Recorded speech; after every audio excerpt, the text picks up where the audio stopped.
আসসালামু আলাইকুম ওয়া রাহমাতুল্লাহি ওয়া বারাকাতুহু। সুপ্রিয় দর্শক শ্রোতা ভাই বোনেরা, কাছে কিংবা দূরে, দেশে কিংবা প্রবাসে, যে যেখান থেকে আমাদেরকে দেখছেন সবাইকে আন্তরিক শুভেচ্ছা ও অভিনন্দন। দর্শক, আজ আমরা আলোচনা করব গুরুত্বপূর্ণ কিছু জীবন সংশ্লিষ্ট স্বপ্নের ব্যাখ্যা নিয়ে।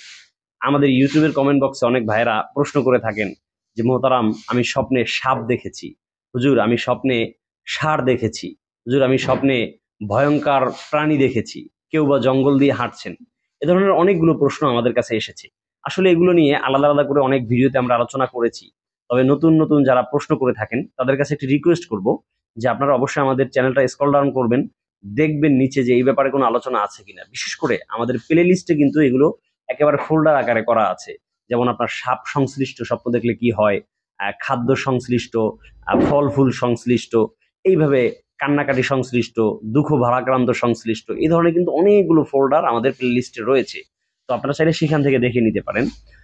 তারপরও যারা প্রশ্ন করেন তাদের অনেকের উত্তর আমরা সরাসরি কমেন্টের মাধ্যমে দিয়ে দেই।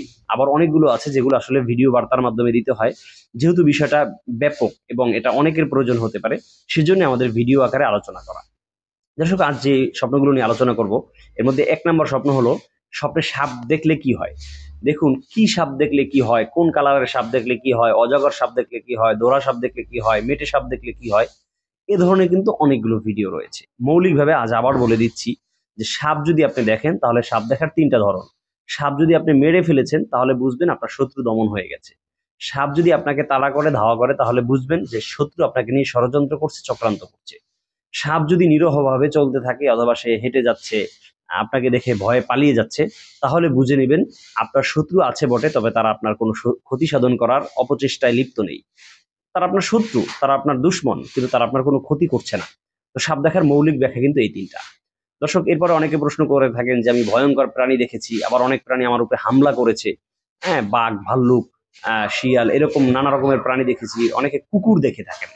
দেখুন, মনে রাখবেন, হিংস্র প্রাণী যদি আপনি দেখেন, এটা মৌলিক হিসাব কিন্তু।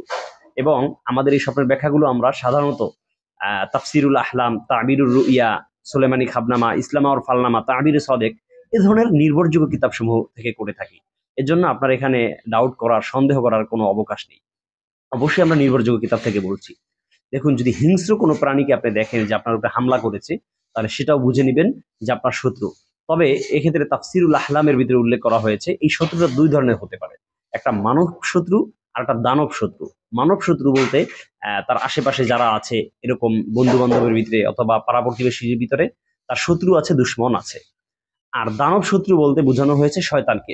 অর্থাৎ শয়তান তাকে কোনো না কোনো গুনাহের কাজে লিপ্ত করানোর অপচেষ্টায় আছে এবং অতি সত্বর সে কোনো একটা গুনার ভিতরে লিপ্ত হয়ে যেতে পারে। এজন্য তাকে অনেক কেয়ারফুল থাকতে হবে, অনেক সতর্ক থাকতে হবে যে মানব শত্রু এবং দানব শত্রু কোনো প্রকার শত্রু যেন আমাকে ঘায়েল করতে না পারে। দর্শক, এই ধরনের আরো বিভিন্ন প্রকার স্বপ্ন অনেকে দেখে থাকেন। আপনারা কি স্বপ্ন দেখেছেন? আশা করি আপনারা সেই বিষয়গুলো আমাদেরকে কমেন্টের মাধ্যমে জানাবেন। আর পেজে দেখে থাকলে অবশ্যই আপনারা সরাসরি পেজে মেসেজ করতে পারবেন। মনে রাখবেন, আমি নাম্বার দিয়ে রাখি, এই নাম্বারটা আসলে আপনাদের বিভিন্ন জরুরি মাসআলা মাসাইল জানার জন্য, এবং স্বপ্নের ব্যাখ্যাও আপনি জানতে পারবেন। তবে অবশ্যই আপনাকে সেক্ষেত্রে মনে রাখা লাগবে যে এই নাম্বারটায় আমাকে কেউ ফোন দিবেন না। এই নাম্বারটা হোয়াটসঅ্যাপের জন্য, মেসেজে ব্যবহার করার জন্য। আপনি ভয়েস দিতে পারেন অথবা টেক্সট করতে পারেন, কিন্তু ভুলেও কেউ আমাকে এই নাম্বারটায় কল দিবেন না। আশা করি আপনারা আমার এই নাম্বারটি সঠিকভাবে ব্যবহার করে আমার সাথে যোগাযোগ করার চেষ্টা করবেন ইনশাআল্লাহ।